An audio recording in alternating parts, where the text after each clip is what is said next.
Let's talk about our Twitter god, Chrissy Teigen. Apparently, she is taking a little break, as she put it, from the platform, Twitter in particular, just Twitter. This comes amid her drama with food writer Alison Roman. Now, just to remind everyone real quick, their spat began when Alison apparently had said that Chrissy's business empire horrifies her and kind of called her out. She says that they're building that she's just a content machine, and that's not how she wants to build her food business.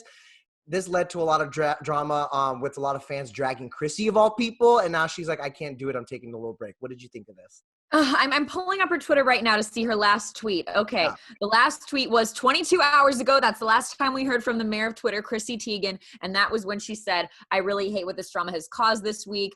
And she said, this is what always happens. The first day, a ton of support. Then the next, a million reasons as to why I deserved this. So, you know, Chrissy's been through the social media backlash before. That's kind of what she's alluding to. Yeah. And I was blown away by Alison Roman's comments. Like, she was slamming Chrissy's business, taking her down in this interview. Yeah. It felt totally unnecessary to me. And Alison did apologize, and she tried to clarify by saying that she was sort of talking about what would work for her own business, but she says she shouldn't have used Chrissy's business as an example of what would not work for her. I feel like she has to backtrack at this point, but it just felt like, honestly, it kind of sounded to me like someone who is a little bit jealous or shady. Like, saying that Chrissy Teigen isn't working hard at her businesses. As Chrissy pointed out, right now, her Cravings brand is just her and two other people. We can clearly see she's filming her content from home, working her butt off for it. And I'm not going to sit here and take another woman down because she got a product line at Target. I'm going to say, good for you. Yeah. I wish I could too.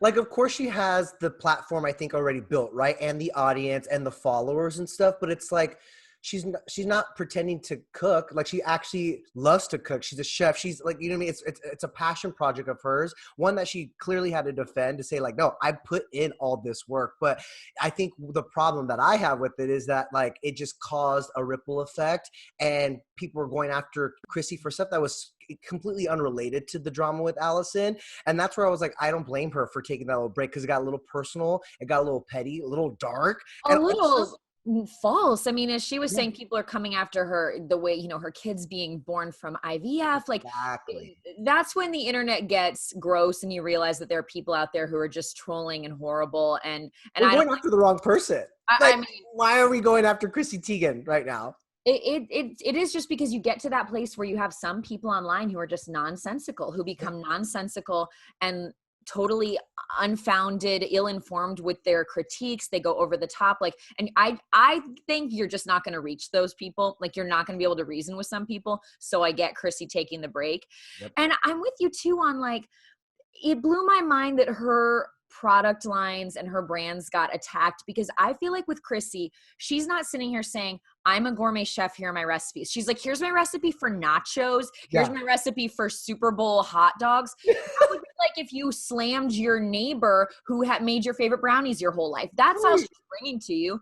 And that Cravings line at Target, every time she puts up a new product, you see her on Instagram talking through, here's why I wanted this cutting board to be made this way. Here's why I find it functional.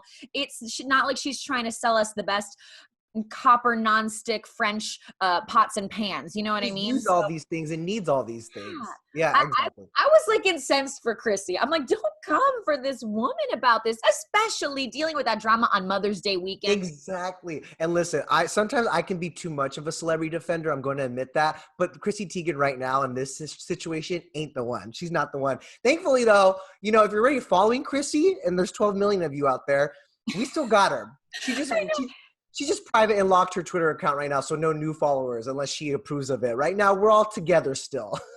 These tens of millions of us are all quarantined together via Twitter. Like, thank God. And by the way, all my love to Chrissy, I did love, she's like, look, I'm going to take a break from Twitter. And I get it, because Twitter has a certain vibe. But we still got 5 Instagram posts yesterday, so it's good. We got on IG.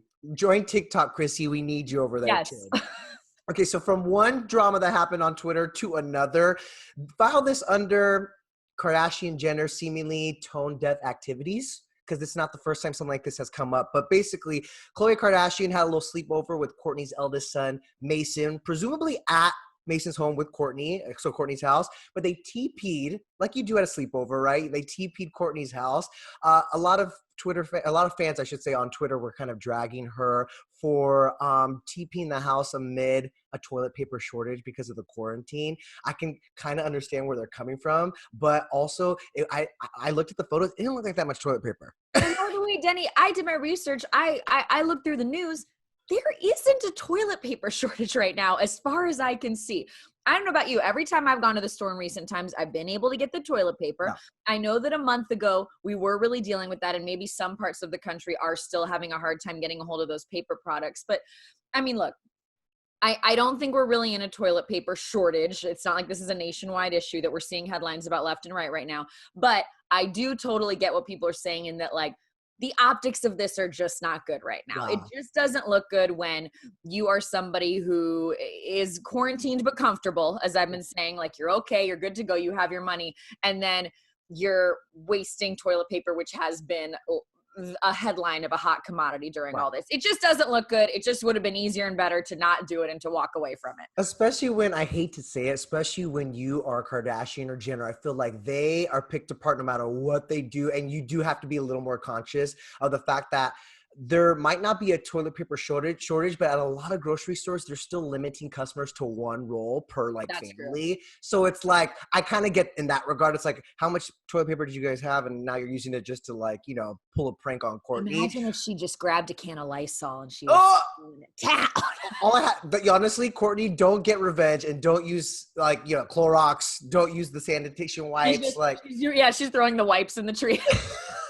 This is all I have right now in full stock, Costco size. Yeah, no, don't do that. I think the prank ends here. And by the way, Khloe didn't share those photos. It was Courtney. So if there's any drama, look, I mean, here's the thing. I was seeing in one outlet a write-up that called it the ultimate quarantine faux pas. I was like, I don't know if I'd go as far as to say a TPing of a house is like, as you said, when you are the Kardashians, people are just going to pick you apart no matter what. This same article pointed out that Kanye had traveled during all this, that Kendall had traveled.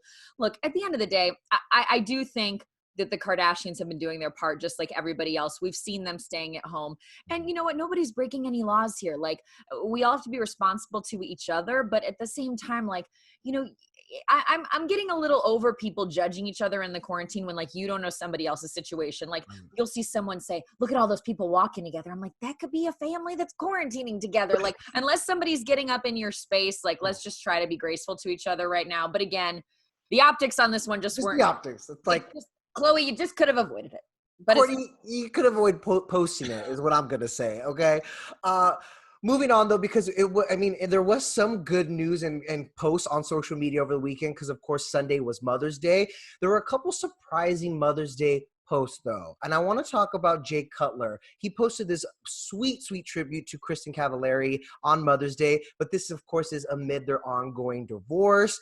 We've recently learned that they've kind of settled on a temporary custody agreement over their 3 kids, but I think a lot of people were taken aback by how out front he was of showing some love to his estranged wife. And I also saw that fans believed that Jay Cutler's Instagram was run by Kristen. And so they were like, did Kristen post this for herself on his Instagram account? What did you make of all that? I think at this point, I hope he's running his own account. And you know what? I think he did the right thing. Look, if he hadn't said anything, people would have wondered why he didn't say anything. It would have made things look worse. Yeah. I think at the end of the day, that's setting a good example of trying to move forward. When you have 2 people splitting up like that, I can't think of anybody who's ever gotten divorced with 3 young kids and it's gone completely seamlessly. There's going to be some bumps in the road. So I get that they're going through that. And I appreciated that he just took the high road. And I thought his wording was really good in that he just made it about the kids having a great mom. Yeah. Yes. He just said the kids got a really good mom. And that's, to me, is what, a good split is really about, is when you make sure that your kids are both feeling love from each parent and you don't let your own stuff get in the way. So I thought he had a short but solid Instagram post. And I'm with you on the tone of that. I feel like it was a really good sign that whatever agreement they reached, it's going to be at the well-being of the kids, and hopefully it's a sign that things are amicable, because I know there was rumblings at the beginning of like there's this contentious like custody battle. But like I said, we learned last week that they have reached like a temporary one, and she finally got to move into a new house in Nashville, and he's staying at their old house. So hopefully this is a sign that it won't get ugly. You know what I mean? Yeah. And a sign, and I keep saying this, and a sign that he's still going to be on the show. I'm very Oh my cavalier. God, you want it so bad. I know you want that Kourtney Kardashian, Scott Disick, both still on the show life for them. You want that. You are. I'm not the only one. Fan. People love Jay. People love Jay. Let's talk about Demi more, because there was a lot to unpack with that family's Mother's Day post. Let's start with she shared a throwback photo with Bruce Willis, like their wedding throwback, and then also shared a photo where she posed with Bruce, her ex, and the entire family in what seemed to be like a new Mother's Day photo shoot. Again, I mean, the friendliest exes in Hollywood. You know, I have just kind of loved watching this moment for that family, because I put myself in their shoes of, imagine that you are these girls and your parents are split up. Like, when was the last time you had time together with both of your parents together like this? And so I think Demi and Bruce like came together and kind of gave their grown-up girls this family experience that they hadn't had in how long, maybe don't even really remember having. So it was really beautiful to see that. And yeah, like you said, you want to talk about being amicable, although it's been a minute.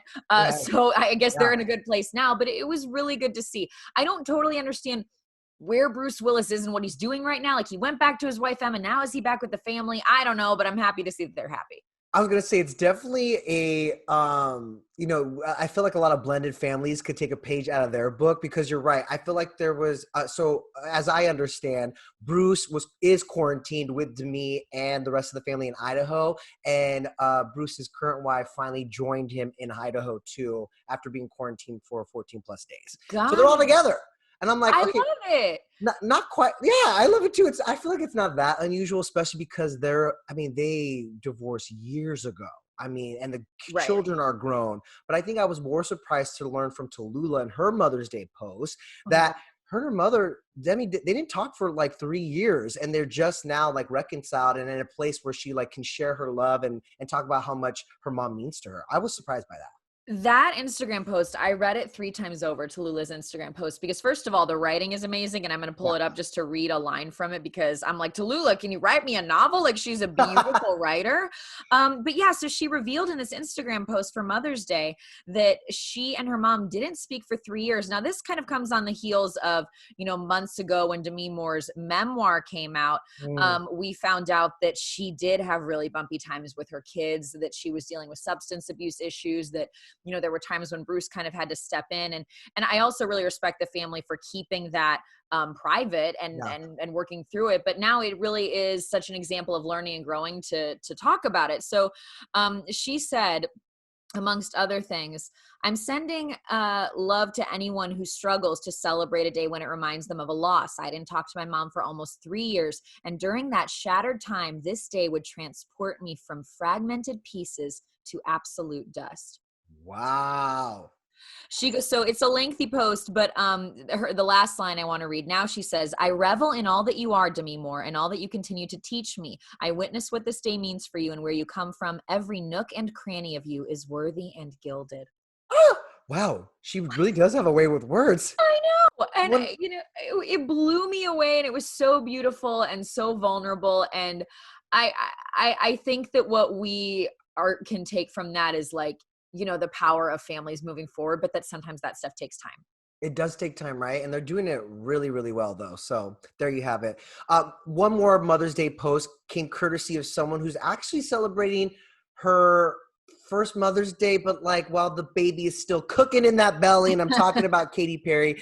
She will have her first official Mother's Day, of course, next year, but she actually took the opportunity to share a sonogram of what looks like her unborn daughter flipping her off. And if that is not on brand for Katy Perry, I don't know what is. It was so amazing. She shared the sonogram, and if you watch it, it really does look like the baby kind of lifts a finger up.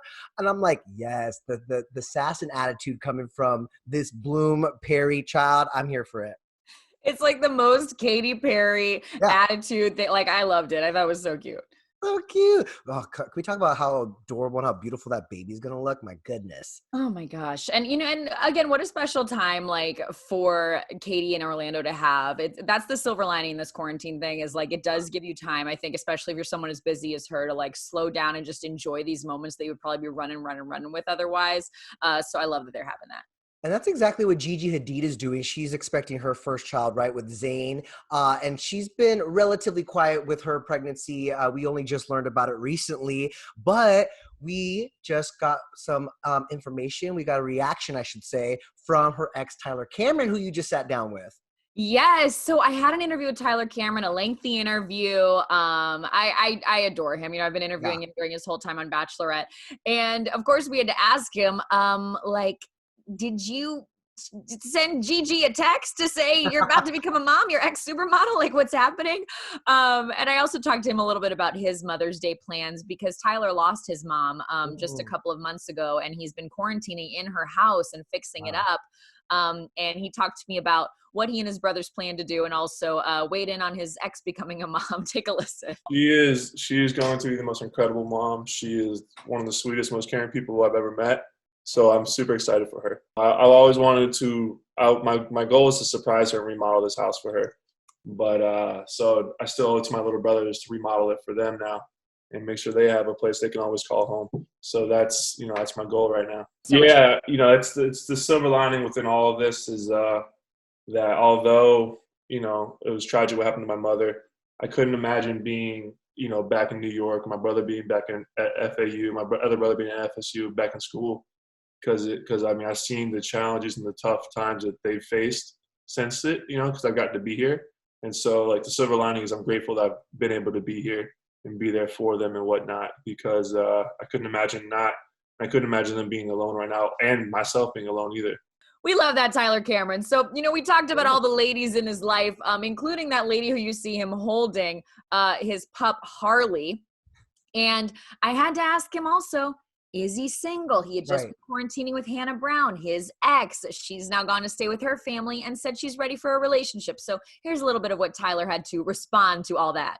We just, we kind of reconnected over some things that we were both going through, and we were there for each other, and we decided, like it wasn't never supposed to be that long or a quarantine at all. It was just supposed to be like a weekend, and things kind of went, got a little crazy with the whole corona, with like the quarantining and everything like that. So it was a lot longer of a trip than expected, but it was good. We got to kind of air a lot of things out and like, become, friends again and put a lot of the stuff in our past. He kept saying I was grilling him, and I was grilling. Well, you have so many questions for him. And I don't remember the last time someone who has had this much attention post-Bachelor who didn't win, or Bachelorette, I should say, who didn't get the girl, you know what I mean? I feel like there's been so much news surrounding him, and I wouldn't put it past him, and you tell me, I think you asked him, that he would be in the franchise again in some form. Yes, I said, look, would you be the Bachelor? He is single right now. Yeah. And of course, he gave me that ambiguous answer. He doesn't know. He'll have to see. He's working on himself. That's the answer they all give. So we'll see. We're a little bit far away from Bachelor right now. We still got to get through Bachelorette. Yeah. Hopefully Bachelor in Paradise, if that's able to film. So much from the franchise on hold right now. All right, let's get into some good news, literally, because John Krasinski has done it again, making someone's dreams come true with a full-on The Office cast reunion. This happened on his very popular YouTube series, Some Good News. He surprised a couple whose proposal, I should say, was literally taken from Jim and Pam's on The Office. He officiated their wedding virtually over Zoom, which they didn't even know was going to happen. He had their family there, and then he brought in his Office family. Take a look. The cast of The Office! Oh my God! Oh my gosh!